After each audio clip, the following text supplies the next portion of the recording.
Citadelle.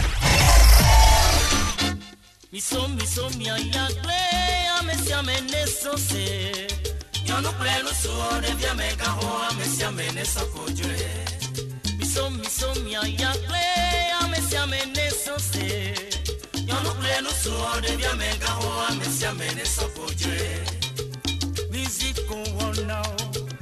sona yagle, concerto on now, sona yagle, asiye osanao, sona yagle, uromo no now, sona yagle, oye, miso mia yagle, amesiamene sose, yonu pleno suone via mega ho amesiamene sokoje, miso mia yagle.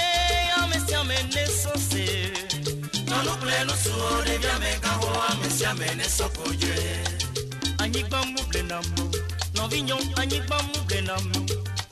Misokoje, misokpacha, nemia yagle. Mbe anyigba muflu namu, dadanyo anyigba muflu namu.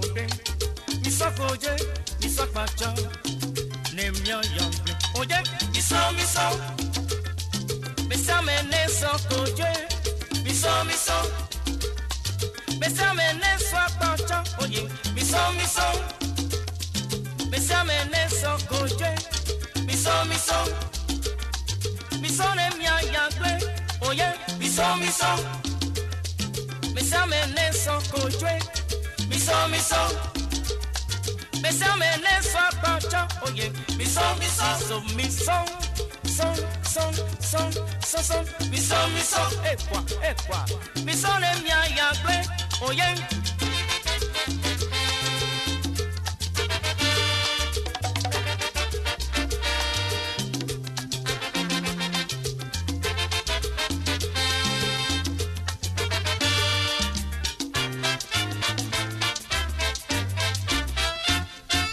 Yo. Tuji noto nyawele tuji utroya e mekanji kukube amasiongwa lebe radio dadi e mekanji ya moku pomoko le radio Citadelle mekanji wa tian radio dudi to la bana to na me mi blo mi po nyon funa do abise po nyon ti le mi po vonto ku le mi po to goniga kataji mekanji utroya mi po nyachi wa ade mi gbo alebe de ke mi la wodu alebe mi pa blo de le vonto ma la nyinu akpere mianti le mi po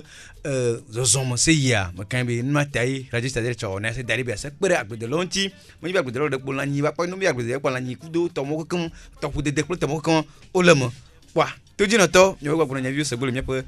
radio Citadelle dit la meilleure des radios dans la préfecture wa mekanji o troya mi bo ya mi po nya ti on to ma konka kudo mi po na ke mi gbe agbede lo po gbe la voix du paysan Zandela made amakopenya afiomi wa hafinyo po wona la defecteur de gâteau amakla ko mi le wona me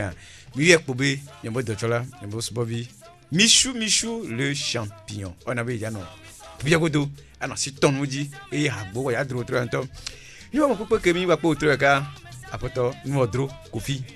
eni agbodele garaka le atipamo e wa do mi agbo tro ka apoto vidia e jana ko ba o ne do ka ba ngona mi do ne ma wa demonia ma ka bi tira ba pere mianchi eye mi agba no du agba punkudo agbede po nyon chi le mi po vontomo hafi wa ide ma trodem mi apoto ni odro wa do wezone kangolo apoto ni odro kofi wezon yo ya to poto o foke ke jevio odo a aussi la jouer a jouer ah ouais un meji ma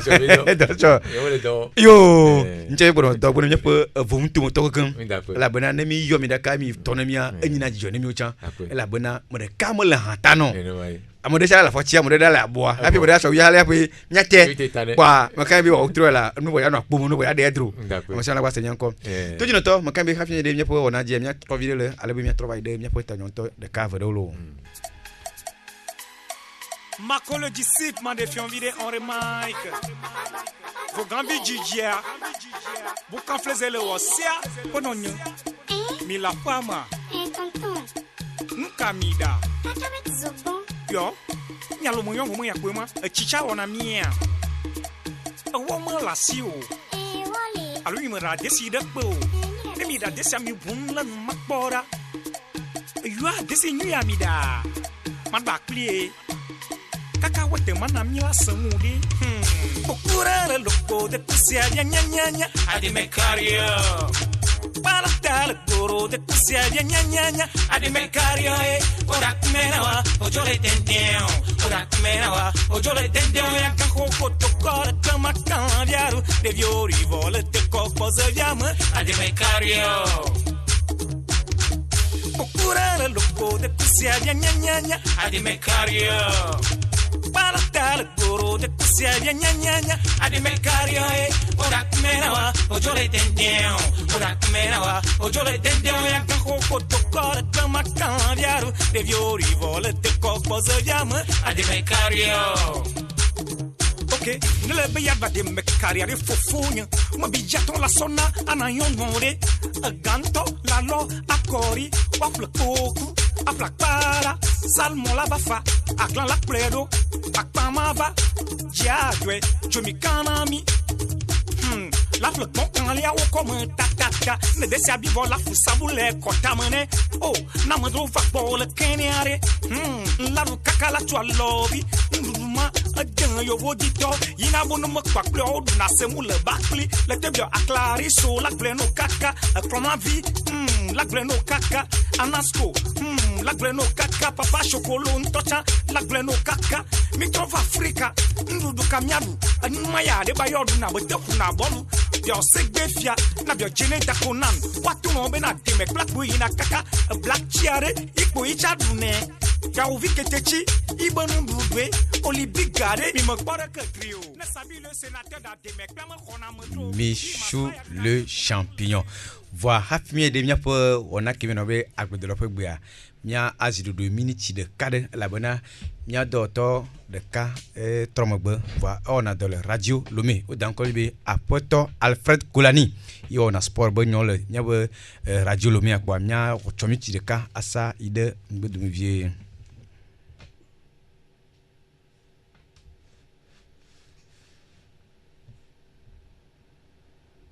Yo, mi dakbena amasiama la bena mia po docteur Alfred Koulani ko na dans le radio Lomia mangba eba na dans TVT ndo cha mangba ba elio ba makanbi maune chese de fafa tepo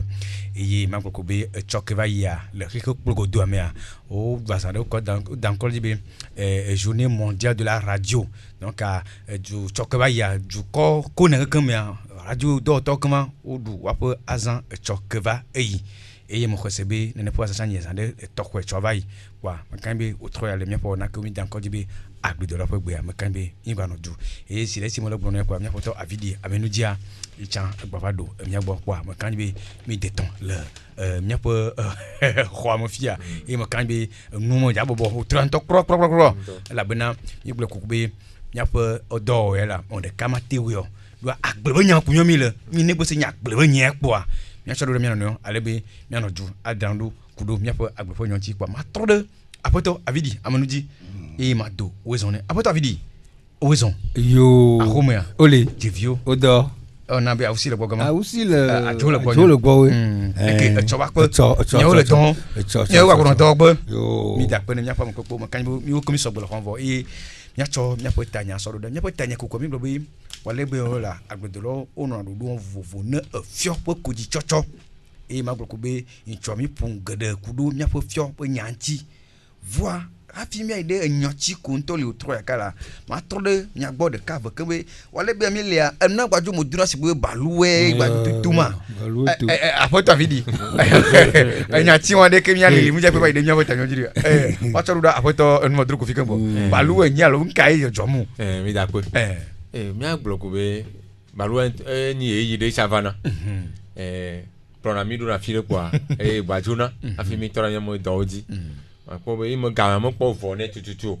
ale ba no mi aji amo no mi aji no ba ji la jo no ya no vafa ba nke ma o si won ke ji be agba tro jemu to gbede no ba mi sa mo do je si ne fun ma nyawo yo abidi gba te tutu ya lo nyawo ya lo gbe ba lo ya de gba nya ba luwe ko va lo aju we ma to ba luwe pe va gan e kene va chan chanku nke mi yora be afuti chankui mo se un fou afokpu dinamu namu baluwe ento po ande baluwe ento va po mo gba gble no re ne gbe po afoti gomo ami kan si sato po la nya bu sadan donc ya baluwe va on a Ibadan bon ils sont moi me va au Ibadan kaka de temps t'achant me comme de menu de temps au Sénat puis ne va louer au Sénat puis ils sont moi me va doudou non ça puis ti a me vraiment va jawa que ils sont que pas louer malade douda dit le cloudier il est tout du va bon là n'est que si considère que Jadi Chomari là va voir si mia toto le tout que jo voilà ne te tout attend tout ya baluya bava asamo sunu in chomo vile bali koko yema be de fiomi vidéo be ya de we no là on y va toi yo c'est que mi plane quand be nyate pour ma wala akwete we voix jojo le nan su nkele jojo eva nous on trouve que jojo galo le be de jojo ami bate homo no mu nke han jojo ma va mu nyom nya dakpe ya globe ne ba lu e cha wo to sinu ba ivoa jojo cha ba vana ou y en a au train tombé jojo au train mi la jojo ou y en a ne pas qu'on a jojo on a régi la ka ko gambe jove joje te dokhé afofie dame masa shalom des amis me anyonyo gede shalom OK avant de monter ko ma de vidéo pa isa mo gamali bana mo ka jibe poto le son limo jesia wom mo ko te le homono le fifi momilo allo mo ne le pote kwa tika tombo pa ma le na kperuji be ti jana ti la ja nya te po adudu pa mi akọ se mi akariji be ti ele jagbo yo apata vidi nya fufu globe jojo là ndokutwa bodan koko comme ne gbe la fo ya na du ko ka ne di ate ventilo te ting batte va batte ji ko que bon quoi tu as fait combien de quoi ah non aya fun papa et voilà quoi ya yo OK mi ta pene mi pa ko podo même c'est do zikiti allo zikiti le va mi ide nyon toji akonka après ça veut dire nchomi pour kudo mi pa gbe po nyonti e mi ko be na gbe ja jopa ndu mo do na muda wale be kemi lede de mi gbe so be la so agbe lo si ale be na fianto wa je goma ula le kujanto ale be jene de wale be ade amade le putin va mi poja ko mo ko ga ha do de wale be ade agbe lo ko mi le gbade le so asivoa ne wa pa gbe de ale wa de glanto lo no mo nyutoma ne mi gbe nu si wa si ade koji le alojinwa bacha la lojinoa bli papa la lojinoa kayola daglade la lojinoa chiguede la lojinoa agbolba wode la lojinoa ga change ya ibo siviade la lojinoa apota vidi intomi le limle manji do la gbon chobe bantu enyi ga gabo gajiji mum yin gban to kan bo de anyigba ko le dere do tu anyigba bo fowa do ga mo o hana o de na fachi gona amu bebe mama tukati go fo wa mama no de mo de de lo o do mo do alebe de chaba jo mo wa dun funu wa patro de apoto no do ko fi bokan bo enyo mi da pe ye globe ga fo enyi ga fo de kenyi jaja do mo gam no fifi ma no mo posogbo mi kudo anyi gba to wa mi jaro vo katiga wa mi fo se poto le ngbedu onu ya nyar be ile ngbeti le fi me ya mo bula te ma no de gomo kwa abo ko wa kwa bula la ba ko bo le tingbe mo ko na vo mo nyi nu ba vara mota mi mo no ha nyigba le bo mi do anom jo la pama ne mi ate a sole mi ku de mi amo ani ba to go so kure poto blantia gaela dagle bli papa koji la si kwa cha nu mo mi akpo bona mo nto nya gbe de la kwa na koji vonu kwa kakaru ga foro kwa wore koji nye vamu la za do se ka ba flo koji afi ti aba de nanu mo ka mo nto po ni do to po ji nanu mo da loji mama do se mo ko tem lo so mo po do ha do wa no yo se ka ma be ga mo suvo c'est ça no a do lo après t'avais dit patron de bon ni va recevoir citadelle vutudu agble amoyo na ha agble ni va recevoir citadelle vutudu kaka mpo vutudu mi le dudi amoyo chan o xɔ agblea le wo gbɔ tsɔ no gbɔn fu ne gaya me wo ŋkpɔ ʋu titi ku nu koa no gbɔn fu wo la tu agble fɛ ya koko no eye wodzi ma gblɔ koko be ekodzi be numo ku numo ne gaya gbe la si o tɔgbe nya gbledela ntɔntɔ se wɔ edɔ ɖui edɔ asakpɔ aƒedo edzi kpɔa yama mue la gbagblẽ no fo kake abukɔtɔ yin gblɔgblɔ miami le mianɔ egblɔ edzi enɔ gblɔ edzi asanɔ ŋkudu edzi no lo yo mi dakpe ne aƒetɔ avidi kple aƒetɔ numɔdro kofi ko le miagbɔ tura kuru miaƒe wɔna ke mi gblɔ be agbledɔlɔ ƒe gbe amekan be kokokua enyɔ gbali vɔ anyatime la mi se ɖu ŋku dzi ne mianɔnɔe elabena le miaƒe agbledeƒe nyɔ mea nuwo nyim ke mi kpɔna be menyi nu vovovoa vovitɔa mi va ɖe asi da ye va dzo gblena le miatsi sutu anyigba xayaxa kpago dzia taflatsi ne mo do anye mo draingba to bodo wa va nyina ƒeƒle ga do mo vitui de wa nyamo wa la mi kaji be mi fufu mi no to segon ne mi eye wo la fo de ntcha de vo eye me kan be wale be cho la akute hu cha gba no na akradito wo no ahun to po mi mo ju bi na do kese be nka to to ga mo po mo no na gloji na akute hu gbe nke jo aputo no de kofi mo di cha nke ko do me pute chi ja fo ko te fe nke jo yi na mo mi no mi to le wa fu le hu akute no ma piam akpe ma glo mi fon poku de kati ga na jado o aisha menya mani afude o gbajana ndu mo ko jado haru ko da kafi ga pe tu fo ta ujila ho agbelia atu fo azirika amu mo do don pona o te egbo da kafi ga pe tu fo la ho gbelia so te da ga dina me e gba so ko ni jado na anyigba ji ajado adalu zirika nye da kpe ne ma we na be ti am fere ja sirika ya mo to afuti ke ni ba ni gbanto bobobo e mo le jado aho agbele oda anu aloji ne be ti gbaja ke po yi ya to du kwa wa fupo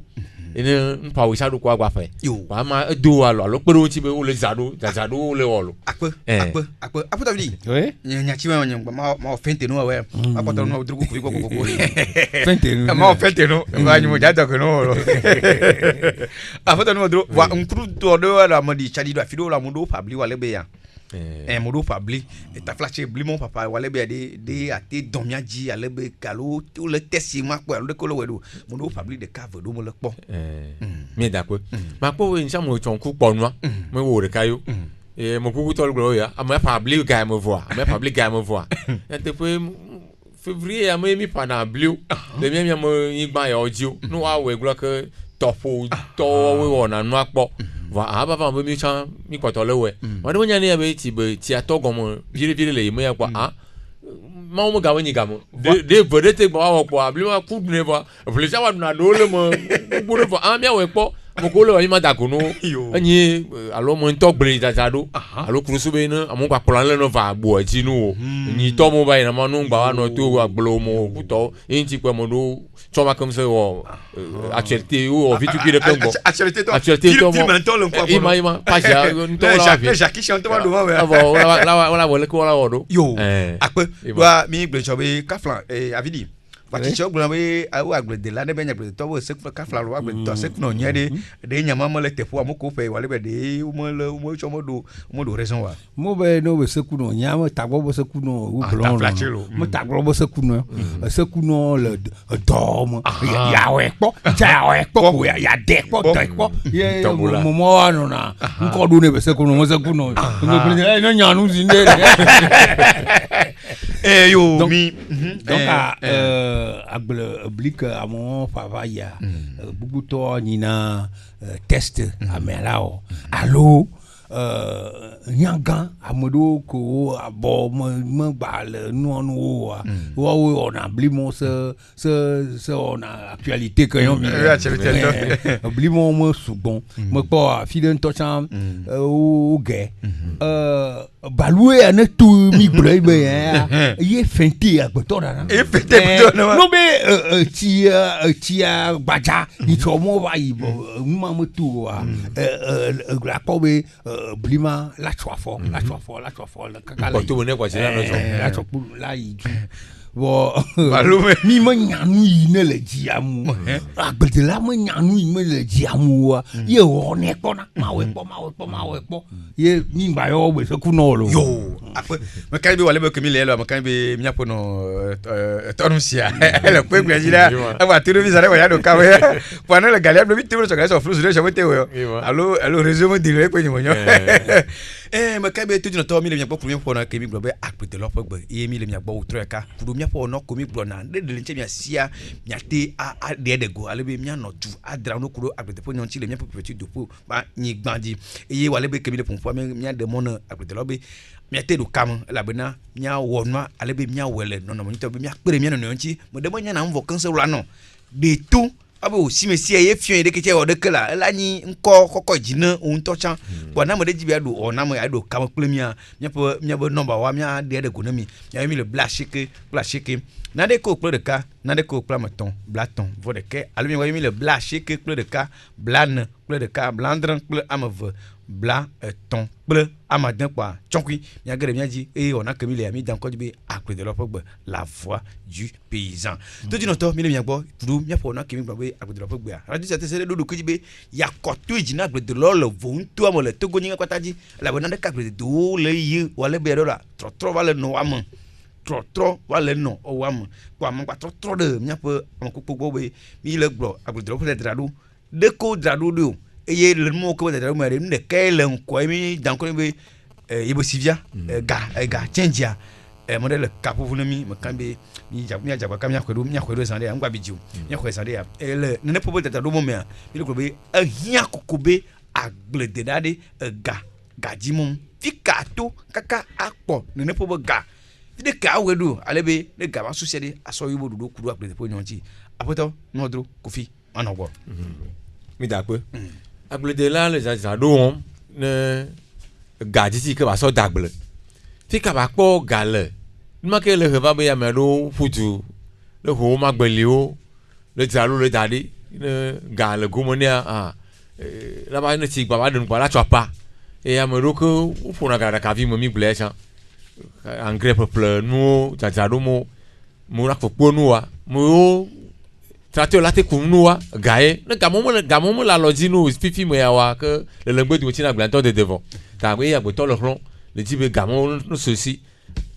no etane ni ayi mo gado anu asio engrais ple gole bono e koklo mi la ple aso wadu mo keke anyi gaditi la no logique afi la nya ba ble po ma glo be ide bo ke potia ya bi mo bo tineja na mo sene ne tineja kwa ya nya be ide fio ya ide da ma ne le se simbo agble la suvo nu mo cham vodentia gamela so tiela no ja la dia mo makpo ala ti do to makpo gamela siu bala ti gbe na gble mo dede ndako akpe apota vidi Oui. kuro we yo gbe ka kuro ibe si vianchi Gabe ya me glo we agbedela de pepe la agbleme fia ga. Chan yi vivio no na agbleme na u totoku mo chan ye abato mo nene ye no abato ja mo gala sa ne sa ya adagble ku. Donc fifia de pepe wa ga. Ejebe agbedela nto gomola no avo amene ani agbelega nito agbelega to mo be kujima tatu poyo atenya agbelega ni de ku gane atenya agbelega ni la sosa yiba to adadi na foya mo bagblea mo sa agbuo mton mo sa agbuo mton mo sa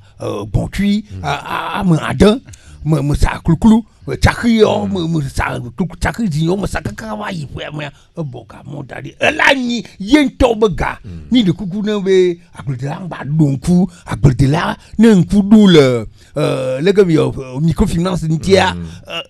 de nafu nkanti aba donku no ito chokale lo le caisse de adaka vime la no nku do didu voit que la dediwa yeni be la no ga épargner ano ga bon tout agbele nu mo la yi nu mo ne ame no gugu to dia tofo wonu mo ne de cas le brevier de cas le si alo atika le si ya tu ti mo comme ça ativa si 240 millénaires ça t'a dit vous pouvez avoir blé ma 180 millénaires pas gale agble nous me ga c'est pour la cavi mon tout ça c'est d'agble doé ga non mia toto si quoi tout na blé c'est dadadi ou la net dadadi ça oui tout la blé kilo yo akpena amponyo akpono ka wele ngom de nem nyapo tuji no to makan bi chole tuji wole se de ke wala wa gbore makan bi mi globe kale pour mi le blashike na de ko ple de ka na de ko ple maton bla ton vore ke alo blashike ple de ka blan ple de ka blandre ple amove blaton ple amaden kwa mi na wona ko mi le bi nyachi ko mi sia mi na do adrandolo nya tro de nyapo bono de we na so agber ka do abe ko nyola mita de ka verelo on my jeunesse de veau. Cultivons la terre pour planter le manioc, car le manioc ne trompe jamais. Oula! Les miens baby fait merde. Ken bo mia so isukulu ade. Agbele yokuna, tona kale basana la cime. Les miens baby fait merde. Ken bo mia so isukulu ade ma. Agbele yokuna, tona kale basana la cime lo. Galia yo sana Kengbo sotuna sukufe namie Yeke yo sana Hafi tona kaki namie Nemi gova homea Yeko mi soda na kalible Vane desimulewa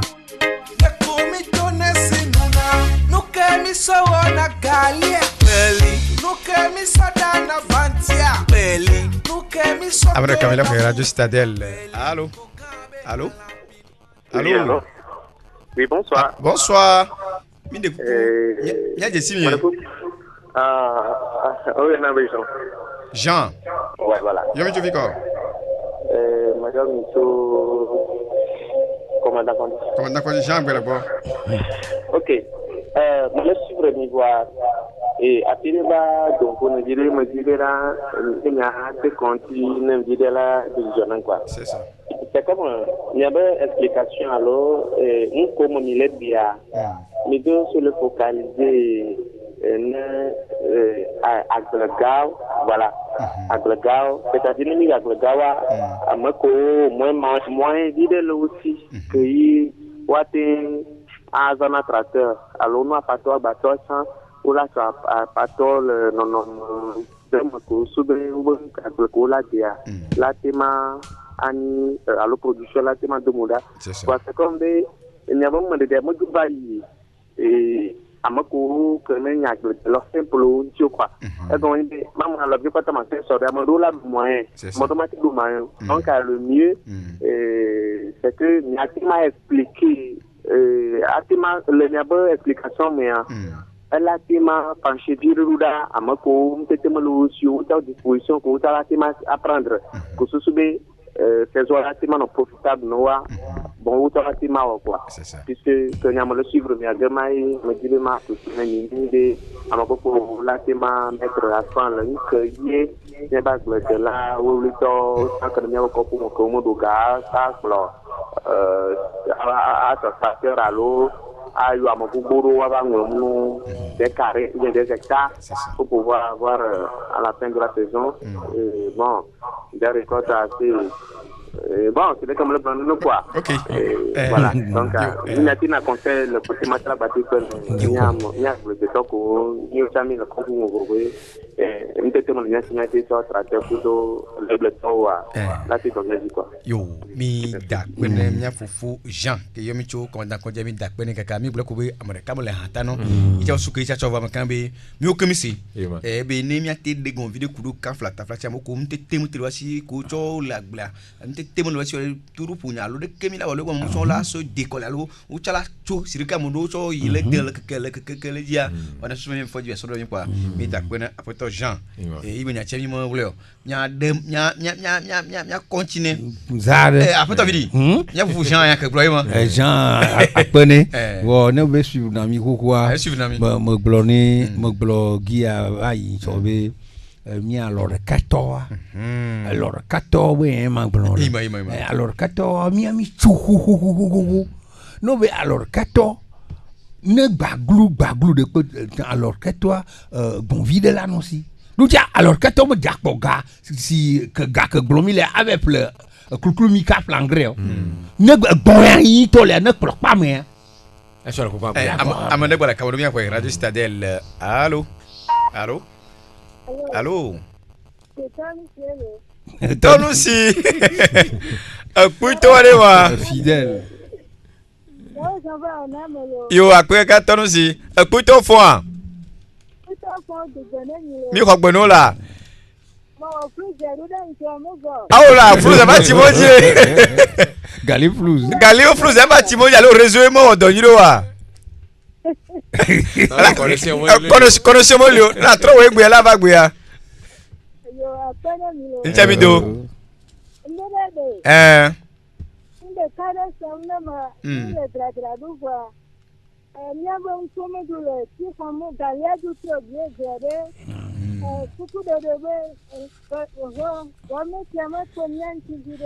Yo. Akweka dada no si. No toji po jikangwa chomi jabuli limi chachi sande ya. Akweka Tonusi mi takpene mi dada Tonusi ke yo mi chu kubriji nya chi de gwadura malo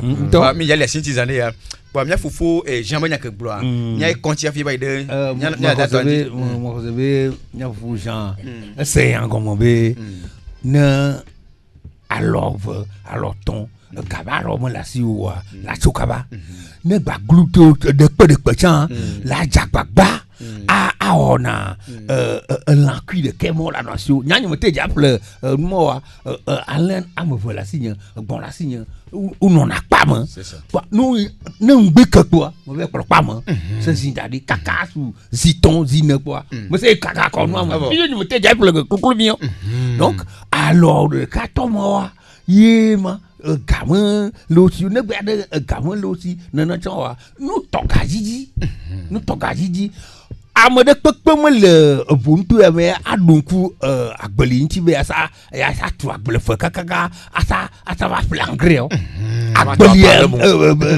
pour on de ya ma ta pli gbero ligbe atan le ne wa mete foton ku iku intinmo donc nous to online j'en avais nous to online nyambe no yi lanci le que sous la lio non lo for online que pour la fo mo no chapo bon vimo bon no grand de kalane bon tu vidou la ne ko non mi ne ngba tati no no sa champa do ne o pa no comme ça no nyia ye ya la nya ya bleu la nya po yon do ko ndike ko no ko fon po allez o so no lolo ya la no ko fon po no pro o bo fon mo kiniti mo o tu ablin no to yi chana to dina na fo ton fo ne po ya aglomi lebe la kakata la welo yo akwe abuto no dro ko fi asore satene ma glone fofo jambe George Demi to be e no do dam ne yo alo gle no vi o cha ya te pe ma mi fofo gle ne ene mon wo wateto o cha ne gambe la plangre wa ne to la du ko aglo mo po o ngre to ami po ya kugla la aglo la to va ko to aji blamana ho waje nya ngre mo mi plebe ne no kwalite to afo on te le lolami la si ko tol te le tololo ko do bo mo ni kwa no pero nchi to ta yin be wa de gula gbele amala alona gbon mi akona mo ano no atwe ga akuna ti awune abubu na kaba la to le da kakale no mo don di owe ne ko rin to kutu wale duma mo ne mo don yiro ta mi agbofo janana yo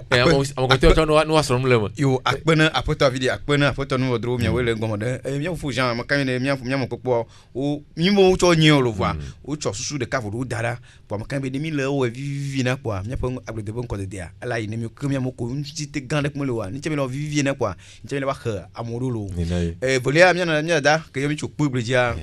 ni de nyatire dro nyati man jo ale mia po wona mo voa comme jo choro da sirika mi ga azonji alo mo zonzi yo mia da le globe yo avoya dran yo mu voa galia gbajo pon nyakai deke do mo globe mia po wona mi globe nkai jidu la wa sakpera gbe de lonti ele mia po tanyo mo le fiaka e ke de da choro da po mi ga do mo sirika mia no agbo ma be galia jo le pon edeke tutu yo la ja we do ma apoto no dro anyachia e ma wa gan bo pe Mia da pe no mia no. Agbelemo nya de no. Ne fi ke le do agbele no ka ba ti. Le do amu we le galili no la agbele. To ji la no jo la bo we o ye le ga ho mo de khogbo to galili le ba agbele e ga ho de khogbo. O sa se la wa agbele la mo to ti ke ka po no iba o do afọpo la po no ke ka. O de le pa wa ja ma. Inu to le susu ya ja mo pa tejo o ogbo. E gba ju parentia. Ne ple la gba ju didi asia ne noa. E ju ni mi gba ju tena de mi aji. Wa mo tia kwata nu gbotu asia ne le no no po ma le po asi wo mo le bo ne no no ne ba po asia e bo. Ba e ma ni mo ko de ke mi kwata mi to suva bo de. Mi do na ji do la nya. Galia le ko plier ba don akle de laji. E ba ni do i cha mo do di ba o na po do ku di aku fo mo aja. Wa ti po mo no ma ne mi la do mi aji. Ne le la ka po zo mi gale kwa in choma ku do po na de ma chwa mi nya ne ni o kwa do ko kati ku wa do wa mo se mo le ga ma le ba mo kwa mo se wa le ro mi nya ne ni o kwa do ja di o ne kwa di ma le ke mi ajo wo do ta ga ma ni ku khe ne mi apre de lo gbo bi de mi le bi ji do gbo be na pere yu nchi ma after vidi ma su jero do you vois de gloire nous allons faire de plaidoyer auprès du gouvernement pour qu'il nous aide. Galiba plaidoyer ya de fou. Galiba ti maho publibo que ne va y to janvier quand va do janvier mi va tater gali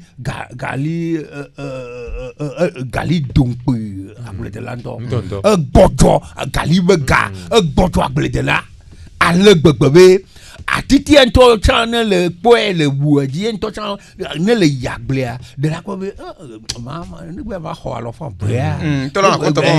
konta si via ne le yaglea nkula no tetelu agbele do nya no le no cha la mi won ma mo po din wala no gbe ya gba to du poti apo la no din na de agbede la de dijo ke la no mo nka yi government la te wo nke government la te wa yeni be adjebe a government ne jagbagba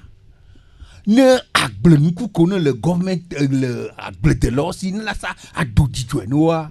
adjebe ba ye la do magasin de ye ano agble nku aplan sigbele ke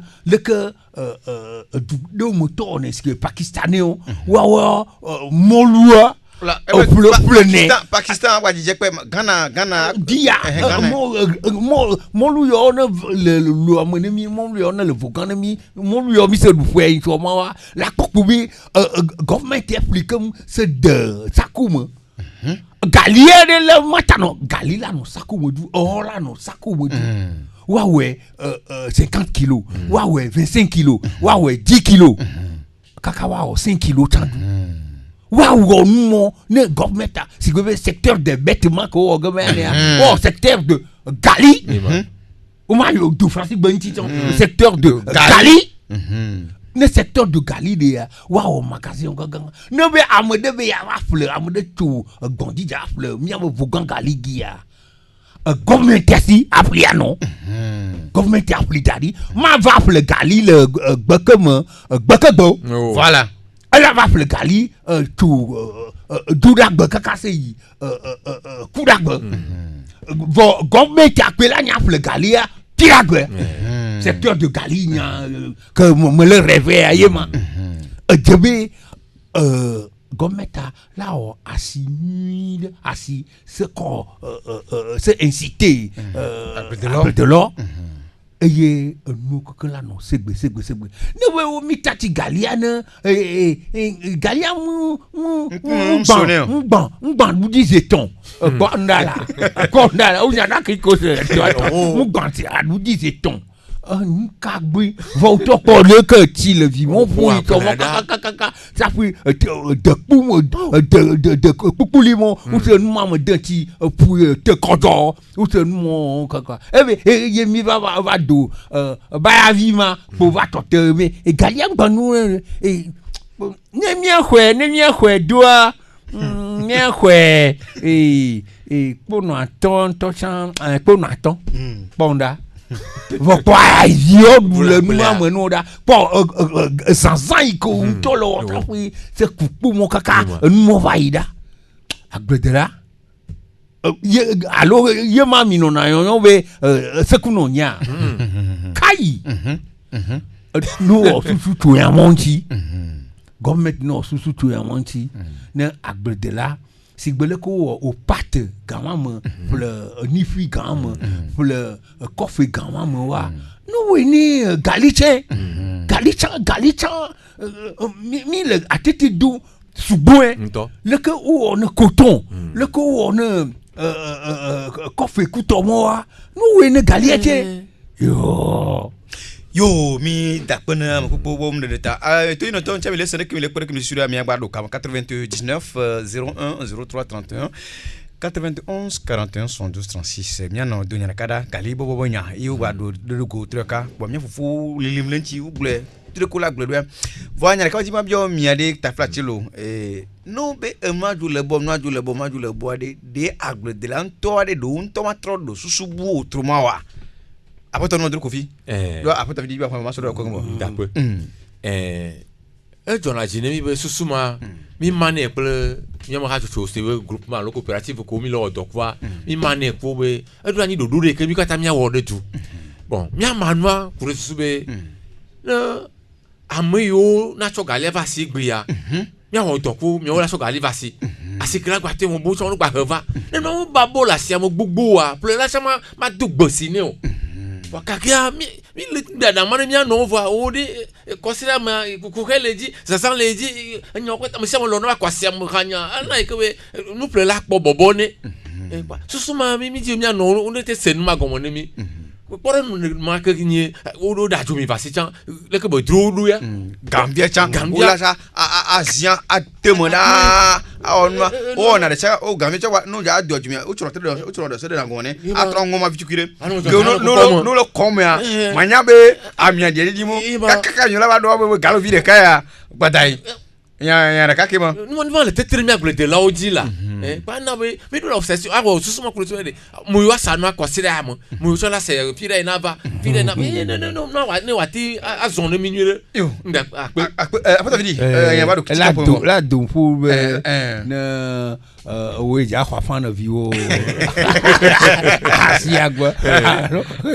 o susu ni cha de lo o susu anyu vo la segundo we ja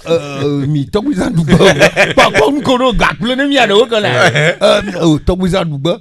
ye me si via boti don bono mi quoi la fin hogbo de vio boy ou be consider madagbe aje mi adi mi legalia mata dedio la don pour vide pe kado mo to ta mo to na galiva na sileka no be mi to te bo ou be ko no ado afle amudo va be no mi to te bo ne be no dakpo no dia e be ko vi mo to fi da fo la edi via kan se wa da hadagia pa nu na ne ge ma vo ko be o nya via mpudu na nya mi nya ma sa to aju mo mata dedio nko nyama susuibe la nya jejia eye la nyibe miunto ne gali nu yi abrika demila adoni gbesia ya ne le dobli quoi anga titi apo mo atiti ti wa subon ndo li ke mianya yanami le gia la organimi doa mi va dasi we si bebe asienne si bebe ayenne mi gba ba le na be ne mo crowd atiti akwe kaka ne mi jama huya mi hune jina mo mi hune kosira de kam duja mi ko mi dual nona nyamele ayimo be nu ya to gbizan bono bono sukulu toya le vevier sukulu toya na nka la nuit que na nyabe vevier sukulu ima na déjà janvier quoi là nous préparer rentrer mada janvier quoi là nous préparer rentrer mada dit la nuit toi mo duja pletende garder comme dia no vanvan ou trikuku no mo agbelebo no ni donc adola prévoir mais dari daloti ne gako na ni gako no ogbeleni mia yeni cho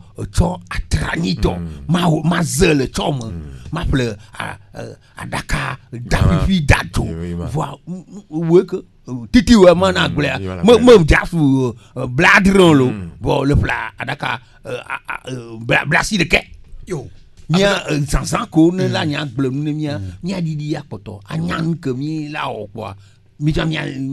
yo apoto vidi makoto no gbo kudu mi nya ke mi no agbro kudu gale bobo nya nchede de ke wala susube bon agbudo la te wodo do le ton nya ka gbo no be mi o ke mi duna kute akpa mi duna akpa de agbudo on tro yi wado kum mbede ke male de kare yo atro système yo atro de ke wa do mi ko melo mi lina gala ho wala ko di jikere gbo na bon le numo ko mede kaflan nyimbe gale cha pele le mianchi voi ulia mi le ulia duna gale mi gbe mi mo cho yan yo voi ku je gbo le mo le po le ji government ba paguji o fi fia de le agbo on to ba paguji de don to de susu autrement wa do ulia dun voi hona mo to mo le vanu wari kakame mo la ba po ji jemo alo no mo po jemo de control tro do ko la odo ale be enu mo control atroni enu akpere wanchi do galibe nyela enu ke tukara no mo awavu la pudi tuko we kra no agleji zam chile po na kibe nya what is problem enu hama de ka glede la odo ale be enu mo la nyim akpere won tonchi Apa vidi ma tro da ko bu agle on a amade tro ka bu no mi tro ja ko amade ka bu Radio Citadel allo tono si gbele bola tono mi na won mo de yo kaliba kaji ya leke ami krede o modela we ya ke si o modela we Isama liya kusere kinsa kusere kino iresa nunga na ela tia ajejia ta ditino kama matila sokini do imo jiwe la gani yo akpa yo mi dakpe kaka dakpe mi ano mi dakpe jakpu fi fere akpa go jere du ke akpede la ntola tewo alebi enu ma nyinu anazile waji do aka flan gba galele we za san lo kan bo afi gba le gba va se nja agba yin chukara kan bo ila so ko to ka bo galele tro bi jirika buna de bi bon enu wa de mele dango de la jiwo mele tro do kamila ko Radio Citadel allô oui bonsoir on a poto jamais ya ole dodilo yo enya kasiwa yo chu adrigo kosiwa egbelegbo medio ma da pene ni me mission ni le o ma jona jine mu to akweka ke ni blofia beda medela lia medela lia kama ni jure kama uchu wade uchu kofo vuvuvu o le ko la kakala o dudu aba jeji ya de ka chema fo gwanyi bena angle benya uma kwa benyo angle al mi kaka dari isu dono mi kaka mi su dole kal nya ba viota ta kuku de mea le nya to bulo de ta ayi gba le ho che o che ba jo twedo yo de benue o ma du angle fo gbe ya de nke ba na e du angle pe ba gbelo lo ba mo ko la ka mo ya de ta lo go don bu ko to fo ta o na nuku to kuku de angle be ya ja ba ba na to kina angle ne ni video yo Akpekaka. Mi takpene miano kosiwa yo michu adrigo. Tu kata wana mi dubona adrigo to kakam. Kala tuju to kwa mi dubona kakam lo. Aho ta vidi. Ajak mi le. Miano abe tu senyora bo. Igbe ko le. Bon, mia fofo be apeta no dro. Mi ke mo miano adere ma mi takpene gugu nto. Engrais mo nya le do domi. E nya te fochan. Mo sia mo nyavo. Poronu amo wana boku to mu kwa do engrais no ba ti kwata o la chon no ba si mo emi le preledu le dami do le nyawo fifi me bon glego le pompone mi ko la mi lolo ya koklu mi dudu no noa nyimi alo kwa gblemo pa la didi engrais dudu poto mi ngba do engrais mo sugbon pa la ka pere mi anti mami le blog we le fi ke fo jan mo le lo nu le kwa gblemo le kwa agbela to gbo va chan to ji magba ku dudu na la gba no mse na engrais sa mo nyan pa gema nyinu de ba mi no gba ku adu mo ejo si nto e ba mo se ne te jagba ma nu lo kwa agbela la ni mi o compose ni mi te jagba gba ni mi adu ni mi wonu ku kwa engrais mo consuma la didi do le ma le nya ja poto surtout aboto onu nya le ke wa no to awon lo 12 awon lo apo awo ta vidi engrais amu ya wole au tu dadam wa nke mi government attend dosi mi glole hoya mobe kakava nana fodoa government ngbaja do engrais ko ngbaja do ko cela veut dire gbanu le engrais bo ya gbo nke mi yon be biwo e joti ne wo ma sigbele ke mi anu agbole de na mi ma gba no engrais bo gede do la gblo ne agbole de mi a devide pour attendre compostage à ouais quoi ne pas bien ouais quoi lo yo akwe voilà me quand bien dada ko sebo nya mi continue voir bien non nya be galé be nya nya ti won dududo le duda mo so le pliquer wadi me ko tore bo de que agbe de lon to la o do ko be enu ama joji yoji domo ta flache enye twajo egbe mo du mo don jinyo a chongba du mo don susu ka nyo mi to mi agbe de lo mi ade gobi de mi adi mo nyibe mo ya do mo lolo de mi adi de kute dudu apoto a ni mo ko fi mo kan mi relation de ko apeka nyati ma anjimi ke wi ko tami le dengle pour renti en mo gbon so soye na bo le bobon pana mo nya gle de la ya gle a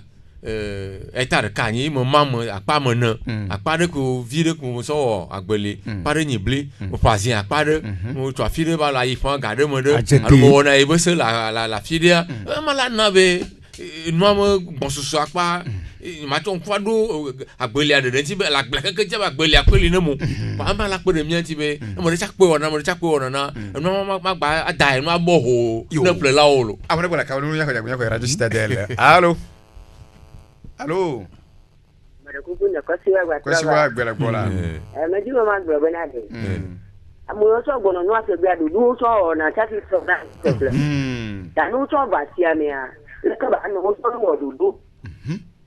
Do para be le ka ba no du ma. Yo. Gali be do na. Imala. Ima mi dara ko siu. Ima. Akpe na da kosiwa mi na sawa fe do karuda be upload to so va na odu ne wi bana e ke nya mo ko so na se de ti be ti odu wa nya ti me gba nya ye mi ada gba du no ba ka be o to le san bo a chako ya ni fi dagbo a chako ya ni fi dagbo gale gba ya ba se am amone gba tro ka bo mi jago mi na ko radio Citadel allô oui bon maman tonu si ah mi ne kuma kayo Monique Ah, Monique 2019,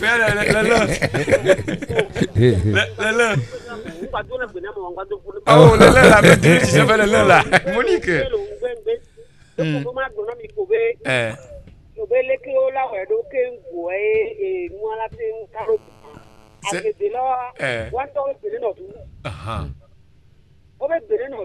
Yo.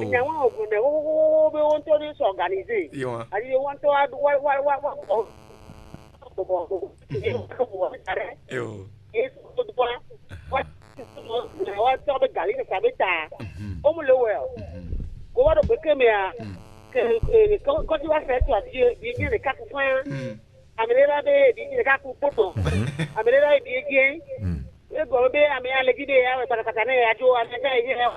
so ame ya ke gwa ya ka suboa era be bi de tola na ka na kura do do quanto bene no tu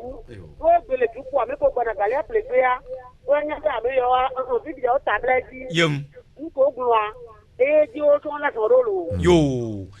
Mi dakpene Monique. 2019 ele lan. Wangba bijom. Nya no kam nya no do. Mia pa mkoko na be yi ke je se na mi ne o na me ya ele tujumi do. Apota vidi. Ona be mia no Monique a chabato na karuda nya chiwo vede be de long tono no du no wase wa no ogomo chibe chaba do dai ma nya ma me glo ne kokoko le mo ambere. Elle a no difficile quoi. Elle a no la sese voix. C'est moi et nuit la droite ni ne ma ko nyina ma kwa apoto no dro yi e chati tere mianti ene ya de kala podere ko ni mi de jitu man mi da ko le mi ke mi no tata mo ni ke cho du da susu ma anyu we de la chanu jagba la se ke mi nu ple lo cho pana du na gbebe de mi ale ke mi ti ple ko gbele chanu i chanu du gbebe de mi chanu ho mi ti se la ni ko te se mi lo ku go amade bala ka hu ona ma ko te ko te ho mi le ko nyba hoko Kosi ho mi le ko nyba hoko ama ko te ko te ho mi le ko nyba hoko Citadel FM allô Bonsoir. M'la soso boko. OK, gbere bo cha. Yo. Nani mo lo mo tuka do lo. Ah, wezo baba. Yozo. Agbe de ma ku ya wi ku ya no ko. Gali agban ya. Ya de brain to mo le so bo wa to bli gba wa te ya le fo. De daban ya. Ya po ya bo. Ya jamu gamu ko la va asiama. Amene so va si gbon sa gbe ye ona si ne to bo mbe asa hu ko amene gbon fu gbe me ona si na le so me afi dia le fi de po mi amene ma sa gba ngun dadi fu Yes sir le po gba fu gbo ije amene to agbara si va va ne nya mo duro le to kam ba danu we uno ko no du se mo lo fu na gbe de vona yo danu ga eye ni so ya gbe le ga ni agbe kaka le po kaka po va ga mo to le fun la ha je le po agbe ka po va oh la hu si nu ko c'est ça le nya gbe da ka ga ro de mu do agbe mo je be agba ni ku ko no ba ne gbo gali e ko no gugu ma ho ti mo gbo no gbo ma no biji ton pagban mu ton pagban ni gbo biji no gbo biji ton pagban nu ka da gbo ka se ta re kana a ho ko to ku a ton no bo o to pa le to la amu to va glo nu wa nu la da nu mo ibo na fla he ko ti ko na ko ti ya ko nu gbo ma mo ro to da sa fula ko to ka nu dila jo we c'est ça